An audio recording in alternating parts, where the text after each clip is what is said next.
बेटा नील, रात होने से पहले घर आ जाया करो। देखो तो जरा अपने छोटे भाई को, समय से अपना काम करता है। माँ अपने बड़े बेटे को समझाते हुए कहती हैं, मुझे तुम्हारी बहुत फिक्र होती है, क्या करूँ, आखिर तुम्हारी माँ हूँ।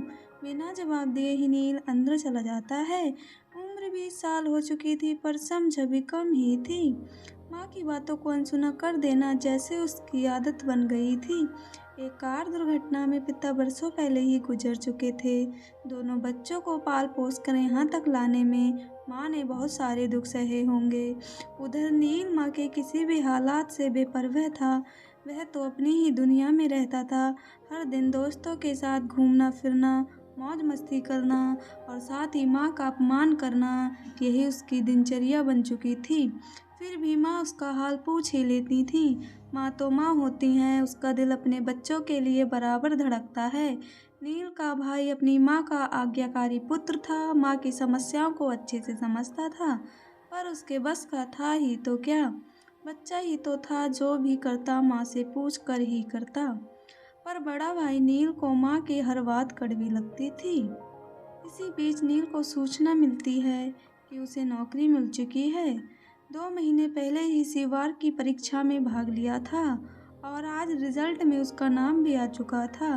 नील के घर में सभी बहुत खुश थे। कुछ समय बाद नील के पास पैसा भी आ गया। धीरे धीरे नील की आदतें बिगड़ती ही चली गईं। माँ और छोटे भाई पर पैसा खर्च करना नील को जरा भी अच्छा नहीं लगता था। इसलिए नील एक दिन गांव छोड़कर शहर चला गया और वहीं किराए के मकान लेकर रहने लगा। अब माँ और उसका छोटा भाई अपने उसी हाल पर आ गए जहाँ पहले थे। एक दिन शाम को नील की दोस्त तन्वी का फ़ोन आया।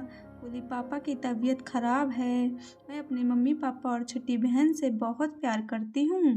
कुछ दिन तक मैं अपने परिवार में ही रहूँगी और तुमसे मिलना नहीं हो पाएगा।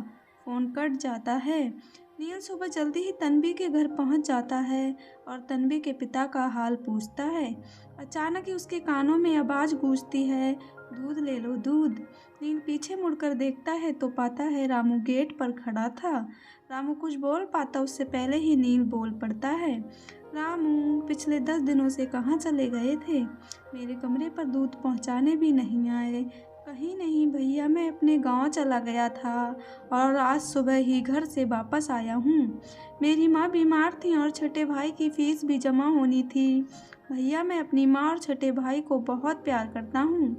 मेरी माँ ने बड़े कष्ट से मुझे पालने पोसने में, इसलिए मैं उनके लिए ही जीता हूँ और उनके बिना है ही कौन मेरा।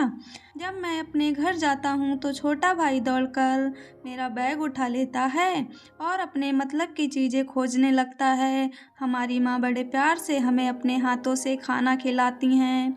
ऐसा लगता है जैसे जन्नत में आ गया हूँ।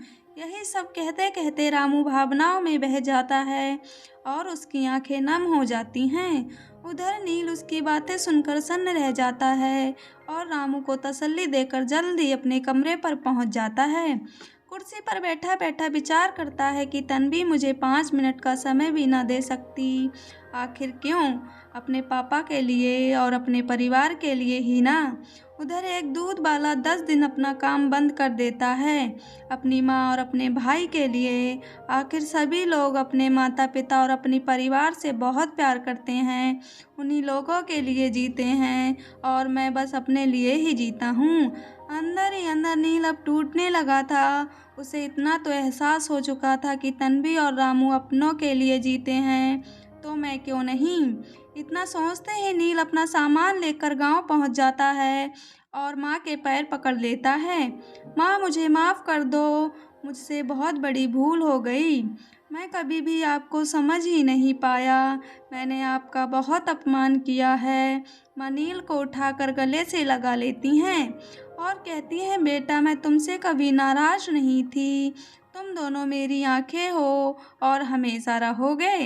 देखते ही देखते छोटा भाई भी नील से लिपट जाता है।